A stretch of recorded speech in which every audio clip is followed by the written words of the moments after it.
రాజగోపాల్ రెడ్డి నాయకత్వం, మేకపాటి రాజగోపాల్ రెడ్డి నాయకత్వం. జై జగన్, జై జగన్, జై జగన్, జై జగన్.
ఈరోజు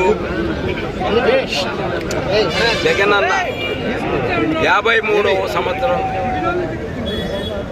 బర్త్డే సందర్భంగా స్టేట్ అంతా ప్రతి చోట పండగ వాతావరణంలో అందరూ కేకులు కట్ చేసి ఆయనకు రక్తదానము, తర్వాత భోజనాల కార్యక్రమము, ఈ విధంగా ఏ మండలానికి ప్రతి మండలంలో వాళ్ళ శక్తికి తగ్గట్టు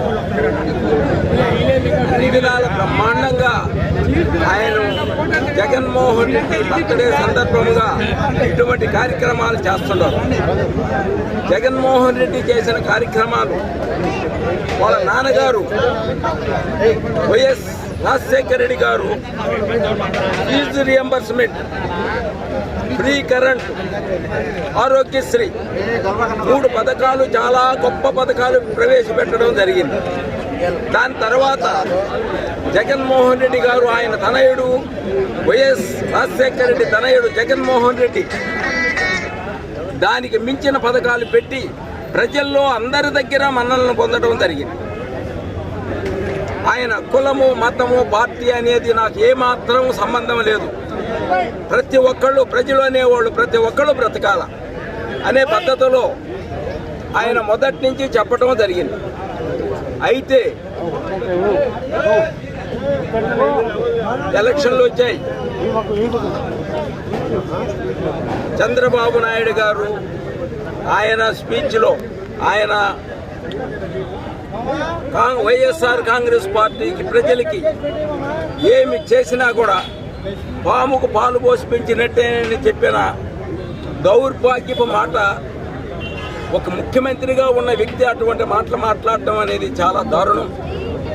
జగన్మోహన్ రెడ్డి మాత్రం ప్రతి మనిషి బ్రతకడానికి మనం ఏమి చేయాలనో చేయాలనే పద్ధతిలోనే జగన్మోహన్ రెడ్డి చెప్పడం జరిగింది. తర్వాత ఆయన ముఖ్యమంత్రి అయిన తర్వాత 17 మెడికల్ కాలేజీలను తీసుకొచ్చాడు. 17 మెడికల్ కాలేజీలు అనేటి ఇండియాలో ఎక్కడా ఏ స్టేట్లో ఇటువంటి పరిస్థితి ఎక్కడా ఏర్పడలా. అటువంటిది జగన్మోహన్ రెడ్డి గారు 17 మెడికల్ కాలేజీలు తీసుకొచ్చి 5 మెడికల్ కాలేజీలు రన్నింగ్లో పెట్టి మిగతా కొన్ని కాలేజెస్ని కన్స్ట్రక్షన్లో జరిపిస్తూ ఉండే టైంలో కూటమి ప్రభుత్వం రావటం ఆ కాలేజీలని అన్నిటినీ ప్రైవేట్ పరం చేయడానికి చంద్రబాబు నాయుడు గారు ఒక పథకాన్ని ప్రవేశపెట్టుకున్నాడు. ఇటువంటి అంటే మెడికల్ కాలేజీలు ప్రైవేట్ పరం చేయటము అంటే అది మామూలుగా చేసుంటే దాని గురించి ఎవరు పట్టించుకునేవాడు కూడా కాదు. ఆయన వాళ్ళకి సంబంధించిన మనుషులకే ఈ మెడికల్ కాలేజీలను అన్నింటినీ ప్రవేశపెట్టి దాంట్లో వాళ్ళు లబ్ధి పొందటానికే చేసిన పని కానీ ఇది ప్రజలకు ఉపయోగపడే పద్ధతిలో ఏమాత్రం చేయలేదని జగన్మోహన్ రెడ్డి ఏది చేసినా కూడా ప్రజలకు ఉపయోగపడేటట్టే చేసినాడు కానీ ఎవరికి అన్యాయం చేయలేదు.